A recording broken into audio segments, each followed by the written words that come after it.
Hi boys and girls, it's Shane, and we've got bees. So we made a bee vacuum to take care of a beehive in one of my rental properties about 2 weeks ago, and then strangely enough, I've never had a bee problem before. We have another one at a totally unrelated house.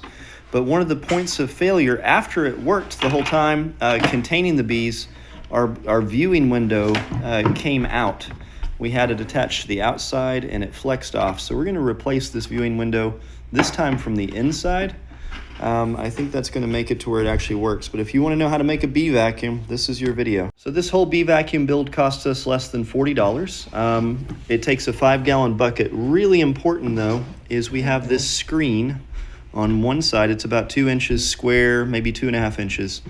We don't want it to be too big, but this limits the amount of suction the vacuum will have. Without that, it would harm the bees on the way in. You can get the head for this. This is a bucket head, wet dry vac. It fits on any 5-gallon bucket. So we got this at Home Depot for less than $30. And it worked great last time. We had no problem saving the bees. I really don't know if a viewing window is necessary, but this is a feature we like to add so we can see our progress as we're going. Previously we used hot glue. This time we're going to make a more permanent bee vacuum since apparently this is going to be a regular part of my landlord life. So we're going to use some Power Grab Ultimate.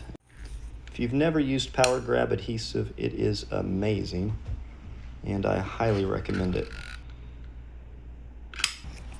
We'll just kind of push it against the bucket so the adhesive gets a nice bond. I'm just going to use some short 3/4 inch Phillips screws because I happen to have some around. 1/2 inch would probably be better.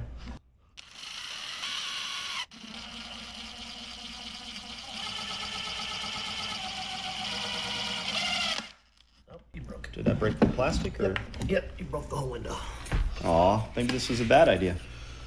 So after the screw failed, fortunately we had enough top and bottom. We just shifted it upward. We're going to secure it with tape until the Loctite dries. Before using this old roll of duct tape, I'm going to teach you a trick that you should always use. This is amazing. So we're going to go to the microwave, open the microwave, put the duct tape in, and we're going to go for about 25-30 seconds. The smaller the roll, the less time it's going to take. That's probably enough. And it'll be slightly warm, it's not going to be bad.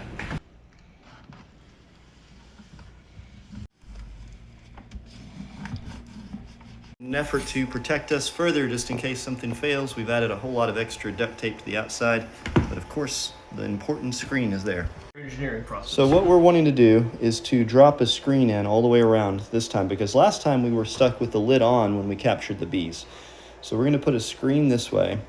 The lid will fit down into this screen, and then we'll cut a hole that will align with the hole of the vacuum and put a tube up into the vacuum. So the vacuum puts all the bees down into this container, and I just think that's going to work. What do you see as a problem with this?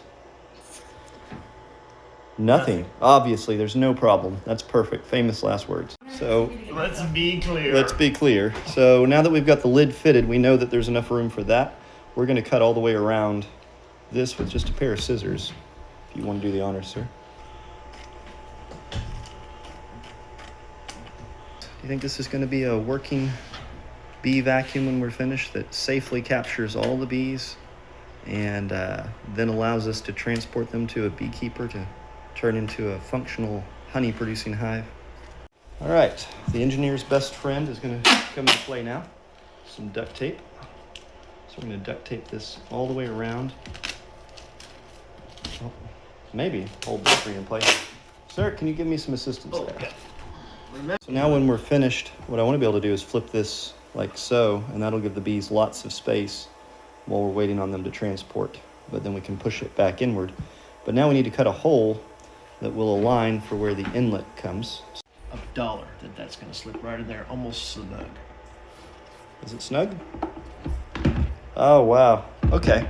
So I've got another hose that's roughly this size for another vacuum. Let's just double check that, but I think we could perma stick that joker in there. They could go all the way down, and then we just. So Then all we have to do is seal around that. so if we just chop a piece of that off, well, we need to have the hose still. Let's figure it out. Yeah. So we're using a tube from another shop vac to try to fit into this gap, and we've made it to where it's cut out at a curve so the bees can go straight in. without any problem, and that should be good. We don't want them smacking into any surfaces too hard. This will eject them close to the bottom of the bucket, but they'll still have quite a bit of room beneath it. There we go. Squeeze some of that power grab around here. Put all that messy stuff into the hole. There we go.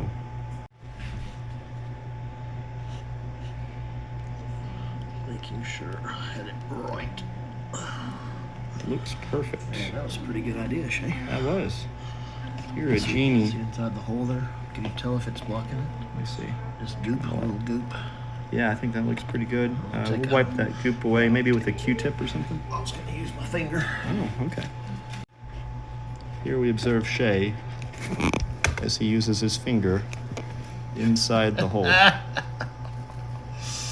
I'm out of practice. So we're going to cut a hole in the screen.